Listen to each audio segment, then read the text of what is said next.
大家好，欢迎回来我们的 podcast。今天想要跟大家聊一个主题是，住过了新加坡、荷兰、西班牙之后，我们觉得什么样的生活是好生活呢？然后来聊本周趣事，你说？就是我们这个上个周六去了语言学校办的一日游，然后去大概离巴塞2个小时，在比利牛斯山脚下的一个小镇，叫做 Camprodon。然后它最有名的就是它的黄色铁盒的饼干，它是在那边就算是用他们当地的好的水源、好的材料所做的饼干，然后也大概有100-200年的历史，这么久哦。然后它是当时要去通往法国的必经的道路。真的假的？那个镇原来这么重要？对，因为就是卡达浪这边的北部跟法国是连接的嘛，那中间就是比利牛斯山。对，然后在这样子很绵延的山峰，有一些山谷，就会有一些小镇。然后我们一日游里面就是去了2个小镇，第二个就叫做 Set Cases，它的源自于就是7个屋子的一个小镇，就有点像我们的九份。当时是9户人家在，也是山谷山脚下，然后开始开垦，然后在那边做生意，然后在那边生活，然后所以什么东西都叫9份嘛，那这个地方也是，当时就是只有7间屋子，然后后来才越来越多人来到这个村落，然后村子变得越来越大。那你觉得这个一日游好玩在哪里啊？我觉得就是很方便，早上大概9点会从巴塞的市中心出发，然后2个小时的车程，就是 non stop，就直接开到了景点的小镇，然后大家就下车，对，就把我放下来，对，然后就是算是自由活动时间到下午3点，所以大概有4个多小时的时间，然后可以在那个小镇走走逛逛、拍照、吃东西、买伴手礼，对，什么都在那边完成，这样，对，就很像回到以前台湾的一日游，对。然后其实真的靠自己是比较难到的，除非你有一台车，不然其实因为这边就是蛮多山区的，所以并不是说我搭个火车这么轻松就可以到一些地方。没有很多火车站是吗？火车，但是因为山区一定你还是得转公车、转巴士，但它大概就是什么1个小时1班，所以其实非常难到一些地方。通常都还是这种游览车把大家接驳到那边。但是最有趣的是，就是这其实虽然是语言学校办的，但它并不是语言学校就包一台车去啊。对，我们好像有跟外面的旅客凑一台车的。对，所以就是我们周末有时候就会报一些语言学校的一日游行程。对，不然如果自己安排也不一定会去这些小镇。对啊。然后那天天气就很好啊，16度，然后也很久没有去到，它大概也没有很高，大概1-2千海拔公尺，差不多。对，可是凉对，就是阳光晒得很舒服，可是有一点凉凉的。对啊，然后可以看到那个雪在山头上。对，然后万里无云，天气超好。就2月份，我真是觉得2月份有这种好天气。我觉得重点是欧洲的冬天可以天气这么好，超难的，因为大部分国家还在下雪啊，或是还是很冷嘛。对啊，但西班牙已经是可以去山上玩的，觉得真的还蛮厉害的。好，这边的本周趣事就到这边。那我觉得会想要聊这一集呢，是因为我们搬来巴塞罗那之后，很多 follow 我们一段时间的朋友，就是都会来 IG 跟我们说，你们搬去巴塞罗那之后，好像看起来变比较开心。然后大家就问说，真的有差这么多吗？就是或是会想问说，那具体来说是什么改变了，所以我们看起来好像变快乐了，然后所以我们才想说，那到底对我们来说，什么样的城市或什么样的生活才会觉得是好生活？就有点想要来聊这一题。然后会想要先问一些问题吧，就是一些开放式问题，就是因为我觉得生活有很多形式啊，那像有一种就是你有一个很高收入的工作，但是你也伴随着压力很大，那这样算是好生活吗？因为外人看起来会觉得是蛮好的，因为收入很多嘛，所以你就可以例如说每年都去欧洲玩啊，还是说你就逢年过节可以去个日本韩国啊，然后住大房子，然后你有买车啊什么，就这种都是外人很容易就看到了好生活指标。然后或者是有另外一种人，就是他不想要做压力这么大的工作，他可能就做轻松一点的，然后时数少一点没关系，钱也少一点，他就拥有很多 free time。但是他可能也没有特别觉得人生要做什么，就是每天就是看见要干嘛就干嘛，就这样慢慢的过。那这样我自己也觉得这样也蛮好的，可是或许对有些人来说会觉得这样好像太没有方向了，好像会怕怕的。对。然后还有一种模式的话是，如果你住在一个很多人都很向往去的城市，像我之前住过一段新加坡嘛，那我住在那边的时候，就会有还蛮多网友会问说，新加坡怎么样？是不是真的很好？就治安很好啊，很干净，然后收入又很高，又有好吃的东西啊。然后就很多人会想知道，这个地方是不是像自己听到的那样子这么好？所以我就觉得，各种城市各种生活，然后今天就来聊一下。然后第一段的话，这是主要是我啦，因为你没有住过东南亚，对不对？对，一刚开始就是从离开台北，出来工作，那第一站就是去了东南亚的柬埔寨。没错，对啊。可是我觉得那时候就才毕业一阵子，然后我在外派前的工作，在台北工作比较短暂，就是有在那个北医做一下子学校的招生的工作，然后就觉得还好，没有特别喜欢，然后所以外派算是我第一个真的觉得有企图心，很想去争取的工作。但是我觉得那时候说真的也没有太多选择，因为就没有什么工作经验，然后外派也有分嘛，也有分柬埔寨、印尼、越南或是别的国家，或是中国也是一个选择。柬埔寨就是比较少人会想要去挑战的地方。柬埔寨现在很红，可是也是大家比较避免去的地方啊。现在就是去登机也会被关心。对啊，现在反而还更黑就我觉得之前还没有觉得这么可怕。然后那时候就觉得没关系，我没有很在意啊，因为那时候没有这些可怕的新闻啦，就算安全啦，在我那个时候。然后公司也都会说会把你们就是保护得很好啊，然后自己如果不要乱跑，照理说应该是不会有太多安全疑虑什么的，所以那就去了嘛。然后我觉得那段时间就是对这世界还很好奇，然后工作也没有很久，所以工作上面学的事情都觉得很好玩，就都是第一次学到，很新鲜，很新鲜。然后会觉得哇，自己竟然可以做这个 A 工作 B 工作啊，可以跟客人讲话啊，或者是可以跟厂长开一些会啊，就觉得蛮有自主权，然后好像可以决定蛮多事情。那会觉得压力很大吗？压力一定有啊，因为工作量很大，然后因为在工厂是出货嘛，所以你每天都要被出货追着跑啊。因为公司营运最重要就是你出货要顺，你出货了你才有赚钱。就是你做再多，你最后出不了货，其实就是白费一场。就没有办法钱收回来。对啊，但你已经投入了人力成本跟原料了。没错，所以我每天都有那个 output 的压力。然后那个时候会觉得每天蛮刺激的，就是每天遇到的工作 issue 都不一样。然后因为我自己很喜欢就是新东西吧，所以我会觉得每天不一样，其实还蛮有趣的。就我不喜欢那种每天都做一样的工作的感觉。那你除了工作以外，是有喜欢在东南亚的那种生活的步调跟感觉吗？我觉得这一个是到我从柬埔寨换到印尼，那是我头一次觉得我有喜欢那时候的生活。怎么说？是也是工作也上手，所以整个心理上的压力没有那么大，还是说真的换了这个国家，有觉得你比较喜欢这个国家的步调？我觉得我比较喜欢印尼，对，就是环境的话，我觉得印尼很漂亮，然后那边的人的文化我也比较喜欢，就那边人合作起来比较舒服，然后他们又还是蛮 chill 的，所以跟他们工作不会带给你太多压力。然后印尼的话，我觉得也是跟那边工厂有关啦，就是那边发展有一阵子了，所以比柬埔寨再更上轨道一点点。然后印尼的话，我们那时候公司的资源也比较多，我那时候有配助理嘛，所以我就不用自己做一些很杂的杂事。就那时候也是我头一次学怎么当一个职场里面的 senior， 就是要交办助理代办事项，然后还要跟另外的台湾同事互相配合。就我觉得学到蛮多这种管理啊，然后 allocation 啊这种的skill 在那个时候。所以就是也是。就是工作也更上了轨道，然后也换到一个你觉得合作起来的人，然后整个环境你说比较美，然后也比较好吃吗？也比较好吃，对，也比较好吃。我觉得我想一下，1到5没有比较好吃，因为我们的那个主菜阿姨煮的口味没有很合。可是周末自己去那个闹区、去市区，就是真的好吃很多，选择也多很多。然后那边也有那种很漂亮精致的发廊。就可以开始过一些享乐的生活，就是什么去按摩啊，然后去把自己头发用美美的啊，做什么头皮 SPA 什么，这都是我觉得印尼比较多啦。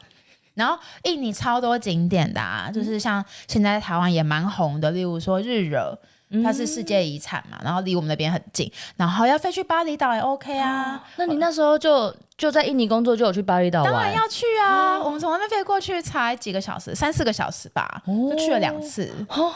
那是就是跟同事放假一起去玩，对，就是揪同事，因为我们就是假有排。然后有一次很可爱，是有点像我们的毕业旅行，就是我觉得那时候主管对我们超好，就是我们有同事要离职，然后好像我也要走，一次要走2个，然后他就有让我们安排一个类似毕业旅行，不然他以前是不会答应全部人放在同一个假，他要我们错开，但他那次就破例让我们几个业务放同一个礼拜，然后我们就可以业务们一起去巴厘岛玩。一听到印尼离巴厘岛这么近，好像很不错，大加分。对，我觉得印尼真的是好山好水，然后还蛮漂亮的。而且对了，而且那你在东南亚居住的就是这几年，是会去很多地方玩吗？在东南亚玩？我想一下，那时候到没有真的去东南亚其他地方，我是在新加坡，我才一直去东南亚其他地方玩。我在印尼的时候就是印尼国内旅游，就是巴厘岛，然后是我们北边有一些离岸的小岛，那种就是一个周末就可以来回哦。然后因为我们有助理嘛，所以我们就会请他帮我们跟那个 local 旅行社订那个饭店加一些简单的7+9，对，7+船，就是而且我们有配司机，所以他就会帮我们载到那个码头哦。然后我们就去岛上玩2天1夜，然后再跟司机约礼拜天几点码头见什么的。听起来这生活还不错嘛。我跟你讲，印尼真的是一个，如果你没有什么别的想法，我觉得可以一直待下去。因为我那时候就是觉得这边很不错，可就是也是到大概快2年的时候，我就觉得说，好像又那个重复的感觉又回来了，对。然后是那时候我就觉得，好吧，好像又可以开始换一下。然后那时候年纪大概27、8岁吧，就觉得还可以再迎来一些变化。再试试看。没有，你到现在还在迎来变化。没有，我那个时候以为就是27、8岁可能就是剩没几次要变了，结果不知道一路变到现在30中还在变。我真的太小看我自己。什么变动星座，上升也变动，本命也变动。我是开创啦。开创对啊，说错了。对啊，是开创，就是那个想探险的心一直很重吧，对啊，所以后来最后就去中国嘛，又多待了大概半年7个月。然后是到那时候要离职前，因为我就觉得说，外派也做3年，然后合约也到期了，不用赔钱了。对，不用毁约赔钱的这样。然后我就想说，好吧，有可能想要去念一个书，就觉得说，连续在外面工作3年，我觉得会比一般人在一般公司累积3年，我觉得更多。就是我真的觉得外派它是一个工作五花八门、快速累积、很快速累积的，就是它的那个学习曲线是很陡的。那薪水也很陡。我那个时候觉得蛮不错，可是我觉得没办法跟现在比啦。我觉得现在那个半导体科技业实在是薪水太陡了。但是那时候就是没有这么多半导体业啊，所以在我那个年纪的话，我觉得算陡。像是我刚进去的时候。第一个完整的1年的话，就是保证会超过100万嘛，这是一定的。然后我走的时候，年薪可能加 bonus 就落在138万左右。对，因为我记得没有到140，对，就我就有记那个数字。然后我们还有很多零零总总的津贴啊，然后像那些休假跟机票嘛，对啊，都不用用到自己的钱。可是我说就是不要说从进去到出来的，而是每年那种加薪幅度是很有感的吗？还是怎么算？是每半年会就是谈一次。对，就是主管会跟你 review 你的表现。对，因为我那个公司算大，所以我们是很有制度，就每半年就 review 一次。然后我那时候就是每1年都有被 promote， 我记得是应该没有记错，可是不是每次 promote 你都会觉得加好多钱的，不是，有时候就是升 grading，但有时候就是升一点钱这样。那台湾如果升一点钱，大概半年的话会加几千块，每个月加几千，像这样吗？我真的忘记，我记得就月薪几千块，月薪没有多很多，但几千块很多了啦。因为每个月不是每个月啦，每半年啦。对啊，那每半年比如说5万，然后变5万8，然后6万，没有到那么多，可能是5万，然后变5万3或者5万4，就不是5万到5万8。sorry， 但是我是说一次都大概2-3千，然后是每个月就会多2-3千，每个月都有多算蛮多的吧？但我觉得很少。你不能就是想要这种 bonus 要一次给你一大笔啊？可是你想，你等了半年，那个就是你半年其实已经做超爆多事了然后你半年谈一次，然后你可能谈完之后下个月5万变5.3万，你会觉得很多吗？那你在荷兰1年才谈一次可是荷兰我的那间公司不一样，我那间公司是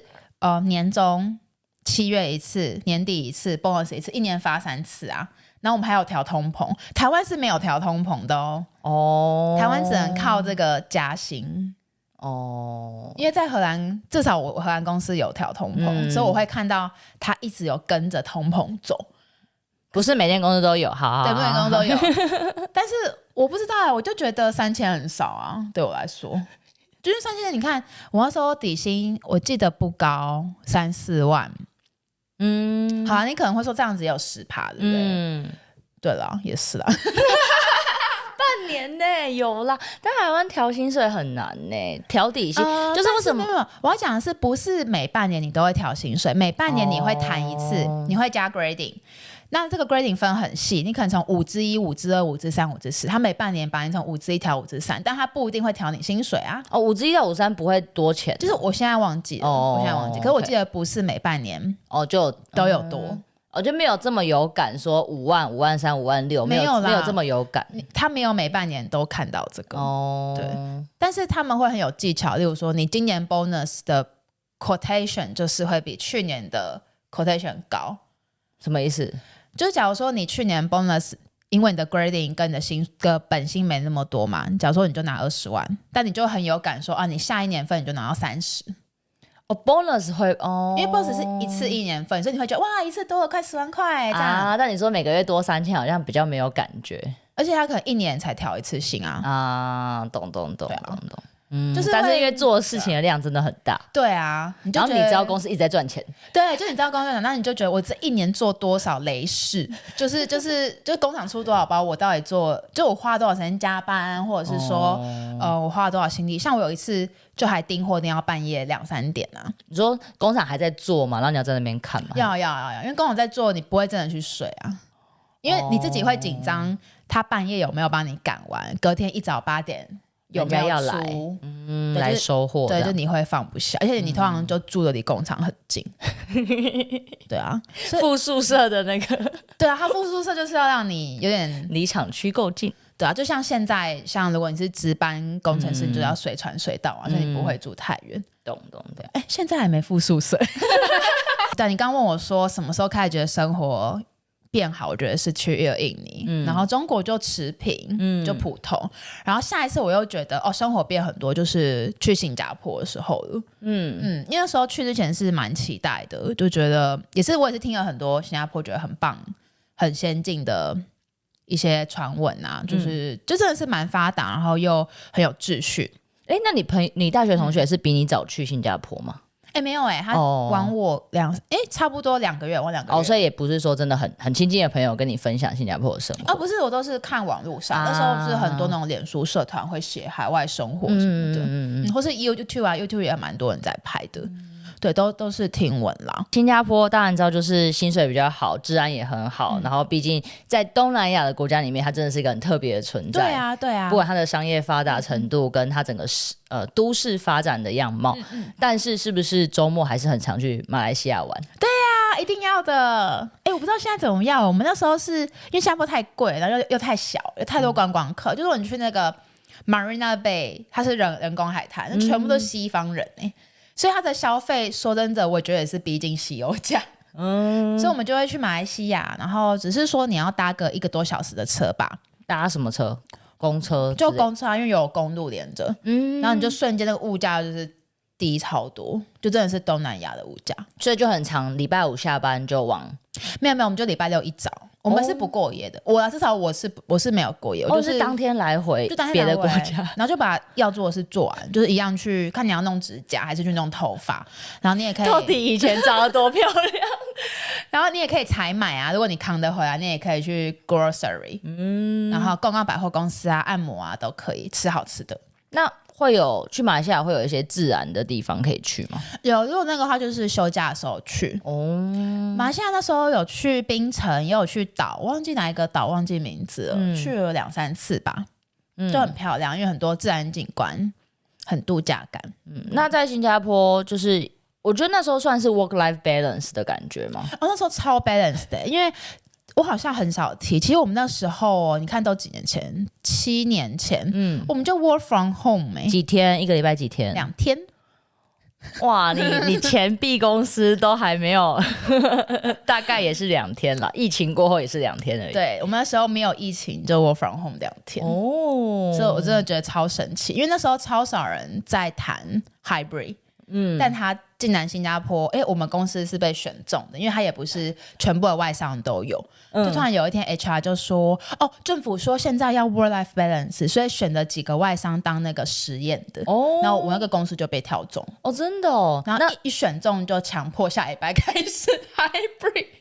可是你从在工厂算是住很近，然后很高压，就是生活跟工作绑定，然后到就是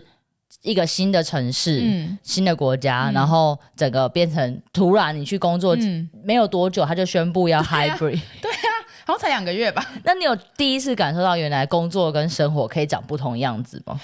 我觉得去新加坡，有，我觉得算是有。就是头一次体验到 hybrid 在家工作到底是什么样的感觉，然后但是我觉得那时候有一点怎么说，时机不太对，就是如果现在这个样子去就觉得超爽啊，但是那个时候因为我还在烦恼别的事情，就我在烦恼说，进这个公司到底有没有就是对我的职业有没有帮助，或是我到底能不能发挥，或者是我跟我这个同事配合的怎么样，就我还在想这些比较工作上的事。没有那么办法真的去享受那个生活，我觉得有点难，因为那时候我那个工作这3个都卡关就同事关系也卡关，然后 performance 也有点卡，然后跟工作内容也跟之前 interview 的时候不太一样。然后你又很想出来念书。对，因为我那时候本来就是念书或去新加坡工作2选1，那你今天就选了新加坡工作，先选了新加坡。对，所以我可能就心里会觉得说，如果我现在对，或者是我来了嘛，我至少体验过，可是我还是有这件事还没做啊，念书这件事我还是没做。对，所以为什么我没有在新加坡做太久？因为我觉得算了，赶快断尾好了。就是如果我这个工作试过了半年了，还看不到什么改变的可能性，那就还是回去原本就想做的那条路，就是去申请来欧洲念书这件事情。对，你知道，好讲个小插曲，就是因为我当初在台湾那个传产离职是讲我要去留学嘛，所以离职的时候，大家还有板豆请我吃一顿，然后就说在台北吗？在台北，然后大家就说要去念书很棒啊，就是那种很支持我，然后我主管也觉得。你都讲念书，我也不可能留你啊，因为这个就是你个人的人生规划。但后来没多久，我就去新加坡工作。那大家有没有？我觉得有我觉得这在台湾应该是蛮累的。但是因为太快，这工作 offer 来的太快了什么的，所以大家都有点。前同事都就是你知道不免让人家觉得是不是当初是骗人但是真的没有啦，真的就只是刚好啦，对啊，就是机运来的这样。但我觉得新加坡的那一个经验就是会让我觉得说，即便好像看起来外在条件都很好，就是他有 sponsor 住处嘛，这很重要，在那边租房子超爆贵，在那边超贵，而且你是一个人的 studio， 有一个人的其实新加坡叫 condo， 可就是 studio，对，然后又所得税很低嘛，新加坡8%嘛，对7-8%这样，然后那时候谈到薪水又比传产高非常多，所以那时候薪水是整个一个大跳跃，然后挂的 position 也是挂 senior，但是就是这些就是30前做到，对，30前做到，所以就是外在这样看就会觉得哇，一切都什么很平步青云啊，然后很棒啊什么的，但我觉得那阵子真的是我人生对第一次很超级无敌低潮，就是蛮多就是负面情绪啊，然后跟晚上回到家那种一个人很孤单感觉是很强烈，而且我记得我那时候蛮可怕，我每天都是在跟台湾的朋友就是讯息或讲电话，因为一个人在那边太孤单，所以会很想知道台湾朋友在干嘛，然后就会每天一直跟台湾朋友一直聊天，然后不想要脱节那种感觉。可是我也有认识新加坡的朋友，可是我就会觉得很服，就是我没有觉得那边的朋友我大学同学不算，因为大学同学认识很久，可是他的工作跟我时间没有搭起来，所以我们没有办法常见面。我还有认识别的新的朋友，可是就会觉得那边朋友是那边限定的，不是真的是怎么说朋友。我不知道这样讲会不会很奇怪。对，就是我觉得在那边发生了很多对我来说都很浮，没有落地的感觉。因为你自己也不是很确定你会不会在这个地方住多久吗？我觉得与其这样说，不如说是这个地方我没有想在那地方住太久。可是你会觉得说是工作还是环境，还是你就像你说的，就是你当时的年纪跟你的心境的关系？我觉得是去到那边之后发生的一切的事情都让我觉得跟那边没有很合，就没有很 match。对，就是因为工作上一直遇到红点点。对，就是如果绿点点是 lucky 也是红点点是 unlucky， 就是在新加坡遇到太多红点点，然后是连续这样。对，是连续，就是工作已经很多了嘛，然后晚上也没有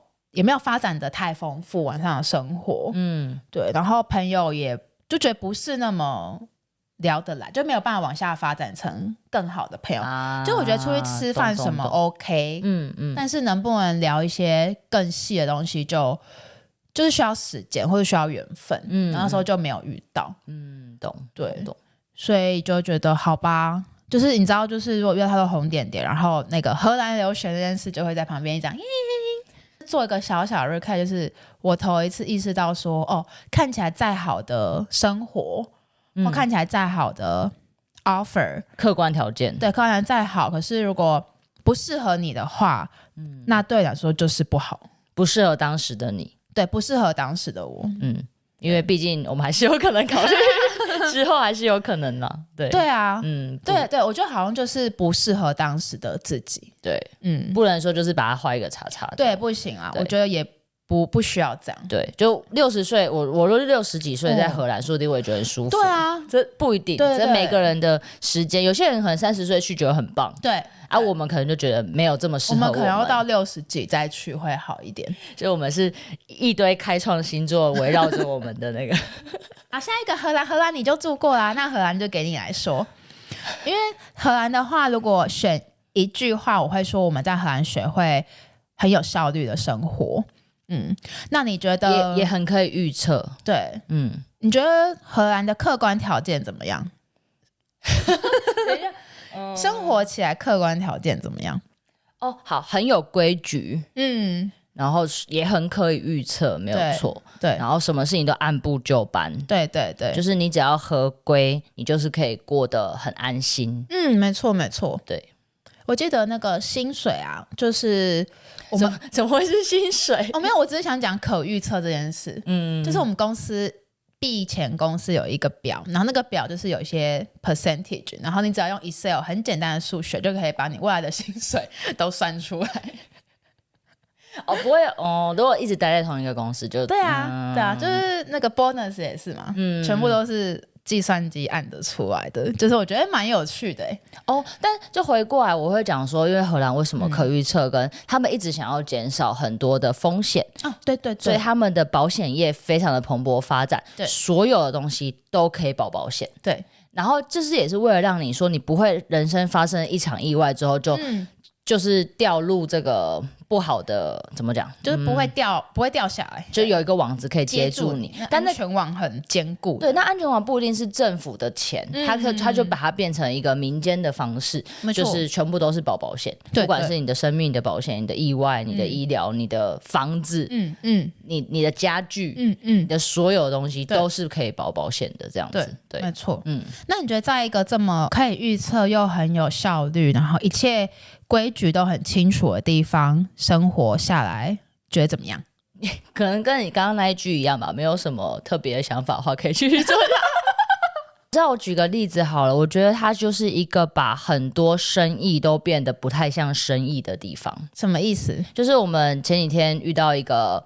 朋友，然后在聊就是国际学校，然后这个在全世界都是比较像是一门生意嘛，就是大家想要送，就是在台湾也是啊，你如果在台湾谁可以念国际学校，要么就是你有拿美国护照，就别的国家的护照的人，或是你很想要你的小孩以后都是走国际学校这条路的，比较像有钱人，我只能这样讲，对啊。那但是在荷兰这件事情搬到荷兰来，它就不是一个这么圈钱的生意的感觉。对啊，它就不是生意了。对，所以我觉得它有点在抑制一些很商业性的嘛。对，商业性的一个发展的事情。比如说在其他欧洲地方，他们都会有一些市场。就像台湾有很多传统市场嘛，对，市场就是给人家摆摊，给鱼摊、菜摊，大家聚集经济嘛，这好像是一个很容易想象的事情。在荷兰就没有这样的市场。有啊，怎么没有？不是礼拜六？那就是一个礼拜1-2天啊。你说没有每天的？它没有一个建筑物，比如说台湾就很多，OK，哪里有一个市场，它每天就会有人去那边摆摊。没有，它就是让它只剩下超市。所以我不知道，就是我自己会觉得说，它有一些规范，它想要某些行业往哪里方向走，然后它去抑制了某些我觉得比较可爱的事情。你觉得可爱事情像是什么？我觉得像是很有特色的小店。为什么荷兰很多城市它好像一定要有这时间店，它才能叫做一个小镇？那时间店是什么样子？像黑马你就说那种连锁店是不是？连锁店，但反而就相对没有一些很比较浪漫一点的卖唱片的店，卖二手有啦，一个城市可能就一间嘛。对，然后是手作店，就是等等偏少。对，它好像就是去抑制了一些我觉得一个城市很可爱的一些小东西，就它没有那么个性化，没有那么差别化。对，就是模组化的。对，它是很模组化，就是它的造镇啊，每个城市都这样复制贴上。然后可是我觉得当地人也是这样觉得啦，因为我之前有跟荷兰前主管聊天，他们就说他觉得荷兰没什么好国内旅游的。他觉得每个城市都长一样啊。所以他的国内旅游就是他就从 A 点移到 B 点， B 点是更鸟无人烟的小镇，他就待在那个 holiday house， 然后都不会出来。他就是 holiday house 会去森林走走，就那个 house 后面的森林，然后在后院烤肉，就 chill， 就是 do nothing。可是他不会期待说要去小镇看什么小镇风光，逛什么街买什么伴手礼。他就说为什么啊？就是他不懂这是在玩什么。对，可是比如说台湾或日本，你就会想要去一乡一特色。对啊，就差很多。对，所以西班牙也是啊。西班牙也是。对啊，对，所以可能对我来说这件事是很有趣很可爱，是我周末能做的。在荷兰好像就都没有。对，所以我觉得这个还是文化差异耶。说到底。对啊，就是没有什么好不好，可是就是他们喜欢的东西是不是你刚好也喜欢的东西？对，就刚好他们就没有这东西啊，这东西好像是我蛮喜欢的这样子。对，所以你就觉得这块好像少了些什么？对，就变成说好像每次都是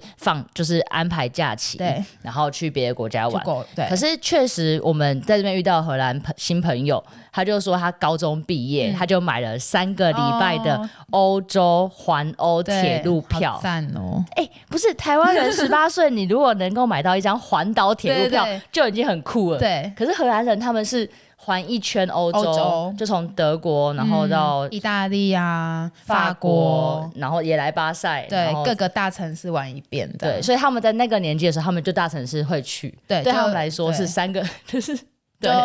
是很年轻就去完了啦。然后后面就是只会去自己想去的城市或海滩的。对，就不会再一直去欧洲的大城市这样的。对，那关于荷兰这么有效率的生活，还有什么要补充的吗？我觉得在荷兰工作生活算是蛮 work-life balance， 对我来说啦。对，然后我觉得也是很多人选择来荷兰会觉得下班之后多了很多时间。如果你有建立家庭的话，那蛮重要的，因为你需要花很多时间在不管是陪伴你的小孩，因为可能荷兰的下课时间很早，对，所以可能2点以后到晚上睡觉前，都是你得陪小孩。那当然你可能没办法2点就开始，可是就是你可能可以4点半下班，5点下班。但在台湾，这能够4点多下班的人，就是很少啊，有没有几%我不知道。对啊，可是荷兰的小孩不分国籍都很早睡。对啦，对啊，对，6、7点就要送去睡了。就是我们从一个超级有效率的地方，然后就来到一个比较慢活的地方，就是节奏比较慢，然后办事也慢一点的地方。那如果有人在网络上问你说，想要来巴塞生活看看，那不知道自己适不适合，你会怎么去回答他？我会先问他说，你现在想要换一个城市生活的目的跟动机是什么？然后如果说你只是想要短期的 gap，然后我才会往下问说，哦，那你喜欢什么样步调的生活，跟你的个性是什么样？然后如果你想要很长期的话，我可能就问说，那你要怎么样 make a living？ 你有没有想过？然后接下来就还是会回到说，好，你的个性跟你喜欢什么样的节奏？因为我觉得每个人长大的方式不一样，然后每个人喜欢的生活节奏不一样。有人就是已经习惯很紧凑，所以你突然逼自己来一个这么慢的地方，你可能就很不习惯，或者是只有你自己在急，然后全世界都不会急哦。所以没有人可以去同理你在赶什么，或是你在快什么，那你会觉得很孤单啊。但是如果说你本来就很 chill， 那你可能就觉得比较习惯。然后或者是西班牙的话，工作选择至少巴塞啊，就它的产业别也没有很多嘛。就像你刚刚说，如果说你现在正在20几岁，你想要多 explore 你喜欢做什么工作的话，那可能这边就工作机会如果少，你可能就也比较难 explore。你可能要去，例如说我们都听闻马德里比较多 office job，但我也不知道，我也没去过，或者你可能要去比较多 office job 的城市试试看。对，所以我觉得好像真的还是蛮看你自己适合什么。所以回到那个源头，就我觉得要了解自己是最重要的，就是你得知道你喜欢快节奏慢节奏，然后你目前的工作经验的属性帮你累积到什么。可是有时候很难如果你一直都在同一个城市生活工作，然后每天这样子很忙很忙，要怎么样知道自己喜欢什么？你说如果有一个画像是他在台北市工作可能3到5年，然后都一直很紧凑很高压，他可能就会以为他自己是这样的人，对不对？你想要说的是这样吗？对啊，就是我觉得会很难去说那我是什么样，我喜欢什么节奏，好像很难这么轻松的去分析自己。可是我其实我知道我懂你，是因为我之前也有想过这一题，就是我在荷兰那段很 struggle 的日子的时候，我会分成我以为的我跟其实真的我会有点分不清楚那段时间哪一个是真正的我，因为我会以为在公司上班的那个我才是真的我。但是我后来发现一个很简单的方式，就是你只要回想你小时候小学的时候你做什么事很开心，你该不会是睡觉吧？对啊睡觉跟躺在那边3个小时之类的我超可以发呆跟做白日梦的但是你过去10年都以为自己超喜欢工作。对，真的就是我是过去10年在职场上，我一直以为我是个动作很快，然后很想要冲 performance 看到 outcome。 可是这个就是很吊诡的地方，就是你记得去年我有一个很好的朋友来荷兰找我们玩嘛，住了5个礼拜，然后因为我也很久没有跟他这样长时间的近距离相处了，我也忘记很多我们以前20几岁在台北相处的时光。他就说他觉得我就变很多，因为他说20几岁的我超级赶，就是连平日出去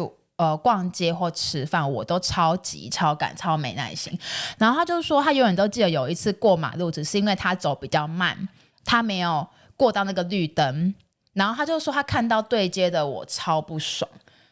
然后我就说我哪有这么可怕？他记了10年吗？对，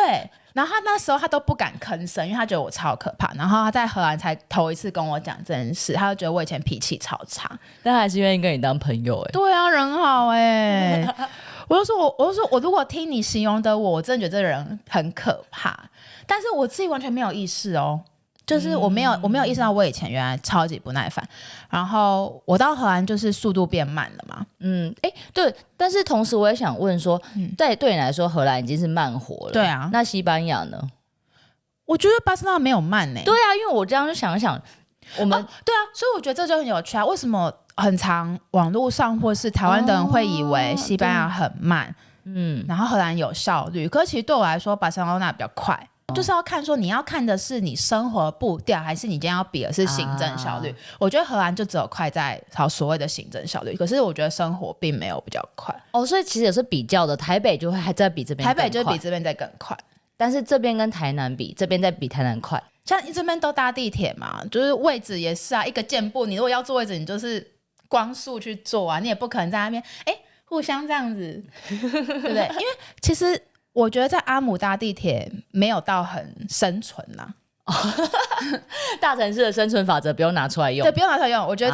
在荷兰的捷运不用，可是在巴塞我有种觉得好像以前台北大家是真的像打仗一样在打那个捷运，而且就是看起来很满的，你还是要努力进去，还是要挤啊，就管他的，就是你就是得挤进，你就是得挤上车啊，对啊。可其实仔细一想，2分钟后就有下一班。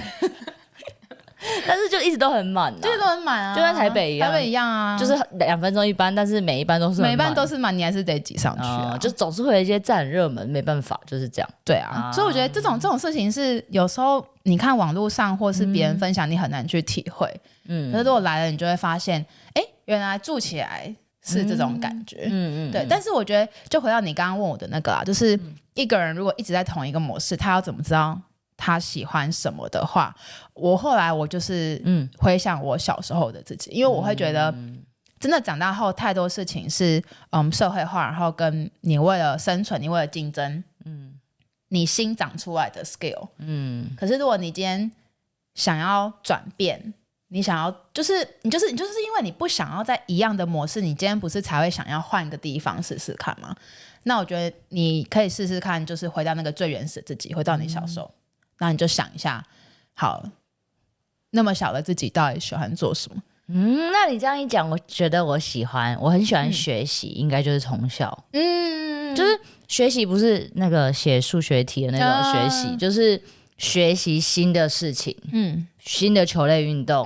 比如说我到现在还是想学网球，对啊，但是虽然说现在学网球已经有点慢了，有点晚了，但是我们看看我们的周杰伦，真的，他还是可以去打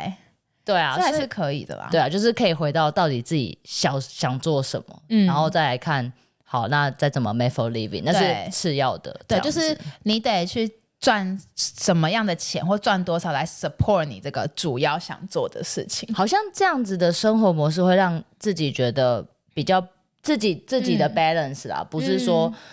上班只要8小时，有16个小时休息，就叫做 balance。对啊，不是每个人那个心态上的 balance， 好像是你的赚钱到底是为了什么样的生活？对，我觉得也是去过荷兰之后，让我知道所谓的 work-life balance 不是那个公式，是你的身心有没有真的 balance。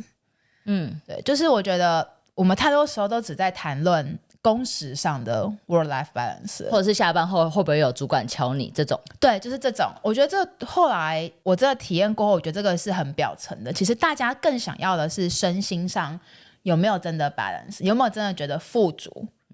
跟你有没有觉得你每天都是你觉得在做有意义的事的这种的 balance？ 你或许可以接受自己为了赚钱去做一些很废、没意义、跟我人生没关系的事。可是有没有在剩下接下来的时间，你都去做有益的事？对，我觉得这就是生活上很难的吧，因为你就是一直在这边取舍这样。但我觉得如果有几年的累积，你一定还是有累积到一些资历跟资产。那你应该要更有余裕的去想这件事情，因为我觉得现代人也没有这么快投入家庭，你其实有很多时间是你自己的时间，对。但是你找到自己的节奏，反而不是一直被赶着去做下一件事情。对啊，可是你讲到这个，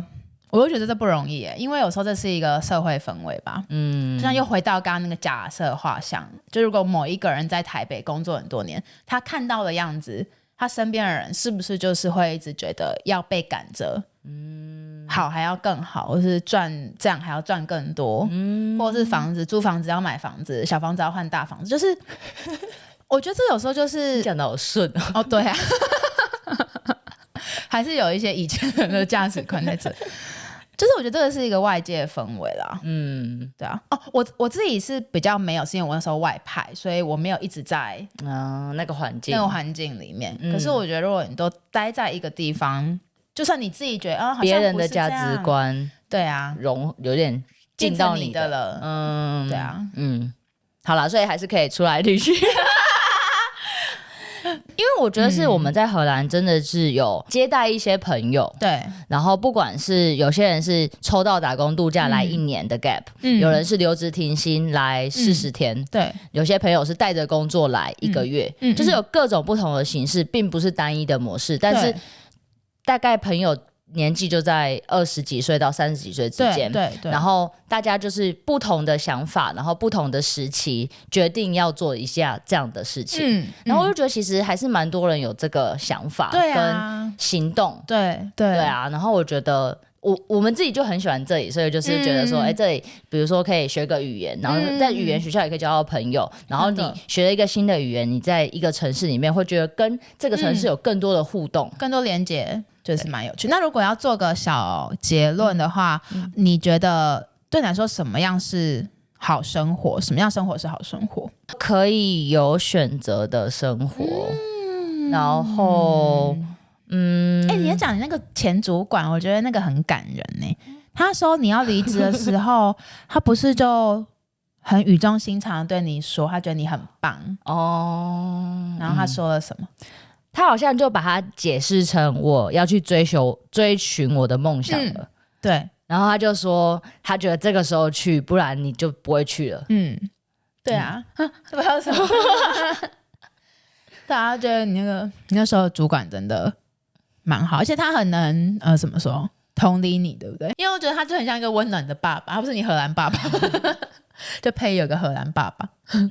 那个时候有一个可以也理解你的决定，然后支持你想法的人。好，那你觉得什么是好生活？我觉得我很追求一个节奏感。咚咚咚咚咚，对，就是每个人 tempo 不一样，然后我觉得这个很客观的去说什么快慢，因为每个人节奏都不一样，然后我觉得找到一个节奏有对平的城市生活的话，对我来说是会蛮开心的。那个居住的环境对你来说很重要外在环境对我来说很重要啊。对啊，不是说工作，不是，我觉得你说那个城市那节奏是一个很怎么讲，有点抽象吗？对，有点抽象。就是好，举个例来说，我以前就看到就是在西欧就不管是法国、荷兰啊、比利时什么，看到一群人坐在广场晒太阳喝啤酒，我就觉得很棒啊，很 chill。可是我也会知道说，去旅行然后在一个广场坐2个小时晒太阳喝啤酒，可能就不是我的节奏。但是我可以觉得那个很棒，没有问题。如果你要我生活在一个这样的地方几十年，我可能就会说那我没有办法。可是以节奏来说，就是你比较喜欢台南的节奏胜过台北的节奏。对，所以就是对你来说也不是说一定是快或一定是慢，一定是什么，还是更复杂的元素。对对，因为我也很不喜欢跟每个人一样，就是我很不喜欢以前在台北，就是每天固定时间出门，然后跟大家挤捷运，然后在差不多时间下班，然后晚上只能做差不多时间的事情。就是我也不喜欢这样，就我喜欢生活是比较多变化，然后比较随性，就是今天想去博物馆就可以去哪里，也不用说我一定要3个月前预约还是1个月前预约这种感觉。所以我会觉得对啊，就是符合我这种多变的节奏的城市的话，如果能满足我这样子的需求的地方，我就会觉得好棒哦，就住起来就会很舒服。好，对，很抽象的结尾。这本来就很难啊，所以我觉得大家也可以想一下，就对你们来说什么样的生活或什么样的城市会适合你们吧。然后我觉得答案一定是很复杂的。那今天就聊到这边，那我们就下一集 podcast 见咯，拜拜，拜拜。